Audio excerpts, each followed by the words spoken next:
Chapter 6. After a few days, a friend of the family visits the place where the painter lived.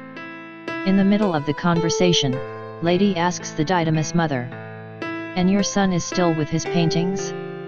"Yes," replied haltingly Didymus mother, but fails to get ahead. "A few days ago he painted."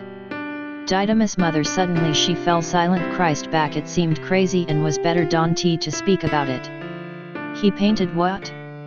asked curiously her friend. The mother of Didymus, to simulate a little, said, "Come, I'll show you some work done recently." The mother intent to avoid by all means that her friend could see the Christ back, and took a series of paintings that the painter put rolled up in a place of the study in ways of sketches while was showing some hanging pictures, hoping to get out of there fast. Once in the living room of the house, the friend randomly chooses a roll and suddenly falls to his knees holding the canvas and breaking to mourn desperately. The painter's mother was shocked and asks why she is crying.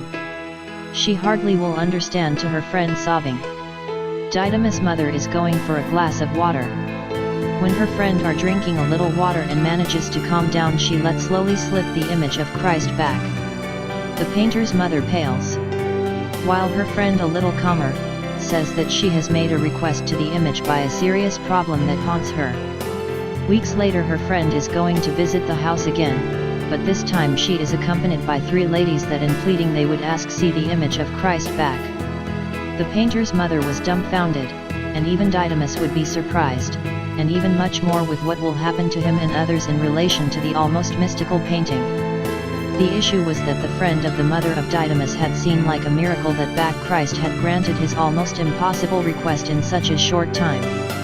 Her son, who was imprisoned and sentenced to death for opposing and confronting to the government recently released of the Green Island, had escaped, by a miracle, to the Blue Country in one of the many boats that illegally began traveling from one country to another, often with no guarantee of survival and navigation. People began to cross a stretch of about 200 kilometers of sea, with dangerous currents, in what was provided, fleeing the green country to the blue, risking their lives at sea. They did in rustic wooden rafts with tires inflated for flotation, sometimes with big sealed brasses. There were those who even sealed a car and jumped into the sea, reaching the other end and getting the status of a museum piece. It seems a story, but it was real, and many, or rather the few that finally they arrived, could count the fact as a miracle.